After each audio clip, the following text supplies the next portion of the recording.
So, what if you could directly decide how your city spends millions of its dollars? I don't mean through politicians or representatives. I mean you, with your own vote on projects you and your neighbors came up with. Well, in Paris, this isn't some fantasy. It's really happening. Let's dive into this huge experiment and see how Paris is putting power and a pretty big chunk of its budget right into the hands of its people. To really get how this works, let's start with a small story. Picture this, the Cherry Center Cafe. It's this beloved little spot, a hub for the whole community, right off a busy Parisian street. You know the kind of place. It was a second home for a lot of people. But honestly, it was in rough shape. The walls were faded, the lights were flickering, it was just kind of falling apart. So how did they save it? Well, it wasn't some official in City Hall who wrote a check. Nope. It was saved by the people themselves. Regular Parisians voted to fund new benches for the street outside, creating this free space for everyone to just hang out. They voted to get a shared cargo bike for all the local businesses to use. And, the big one, they voted for a complete top-to-bottom renovation of the cafe. That's participatory budgeting in a nutshell. Now, saving the Cherry Center Cafe wasn't just some one-off lucky break. It was the result of a massive citywide system. So let's zoom out from that one cafe and take a look at how this huge experiment in democracy actually works.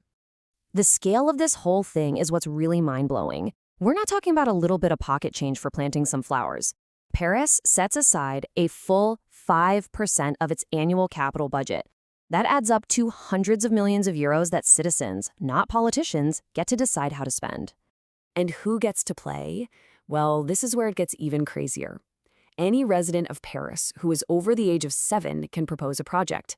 Yeah, you heard that right, 7. You don't have to be a French citizen. You don't even have to be old enough to vote in a normal election. You just have to live there and have an idea. It's one of the most open and inclusive democratic things happening anywhere on the planet. And the process itself is actually pretty simple.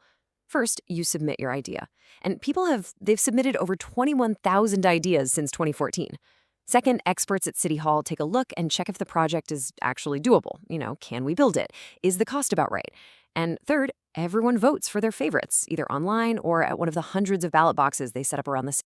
And the results? They're amazing. When you let people decide, you get this incredible variety of projects. We're seeing everything from green ideas like rooftop farms to stuff that builds community like art murals and new playgrounds. And then you get these really thoughtful, humane projects like creating baggage storage for the city's homeless population. It's just really cool. Now, Paris might have the biggest program going right now, but they didn't actually invent the idea. This whole revolutionary concept got its start way over in Brazil. And from there, it just spread all over the world. So the story really kicks off in 1989 in a city called Porto Alegre in Brazil. A new government there decided to set aside part of the budget for citizens to control. Their goal was to fight corruption and get more money to the poor neighborhoods. And guess what? It worked. Big time. By 1997, things like water and sewer connections just skyrocketed. So then, you fast forward to 2014, Paris goes all in. And today, you can find over 11,000 versions of this model everywhere, from New York City to West Africa. And it's not just talk. According to Arkin Fung, a professor at Harvard, that original model was a massive success. He said it put, and I'm quoting here, a big thumb on the scale to make the city more equal. It basically proved that when you give people direct control over the money, they tend to make choices that are fairer and fix real-world problems.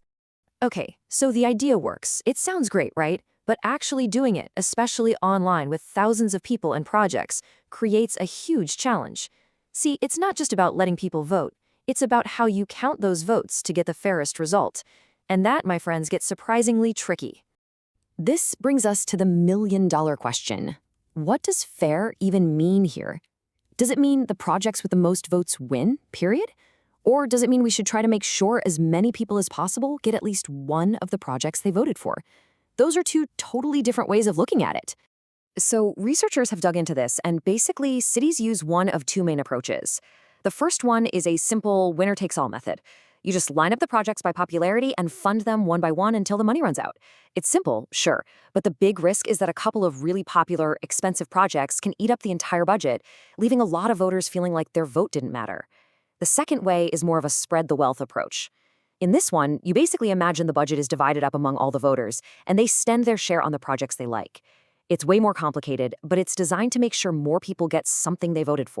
So let's imagine how these two methods actually play out. With that winner-takes-all system, you just go down the list of most popular projects. But what if the third most popular project is just a little too expensive for the money that's left? It gets skipped, even though a ton of people wanted it. But with the spread the wealth approach, because everyone's little share of the budget is being pooled together, it makes it much more likely that a wider variety of projects get funded, not just the top one or two. And studies show that even though it's harder to explain, people consistently feel like that second method is the fair. All right, so let's pull all of this together. Participatory budgeting is clearly a really powerful idea, but it's not a magic fix for everything. Let's lay out the pros and cons, the good and the bad, of bringing this kind of direct democracy to more cities. On the plus side, the evidence is pretty clear. It seriously boosts public trust in government, which, let's be honest, is at an all-time low. It funnels money to things that communities actually need, and it gets way more people involved in how their city works. But there are real downsides. It can create a digital divide, leaving out people who don't have good internet access. As we just talked about, figuring out a truly fair voting system is really, really hard. And finally, it's great for local, tangible stuff, not so much for huge, complex problems like climate change. So we're left with this question. We've seen how Paris took an idea from Brazil and made it massive, giving everyone from a 7-year-old to a senior citizen a real say in their city. We've seen the incredible projects it can create, but also the deep, tricky challenge of making sure the vote is truly fair. Looking at everything, the potential to rebuild trust versus all the technical hurdles, do you think this could work where you live? And if it did, what would you vote for?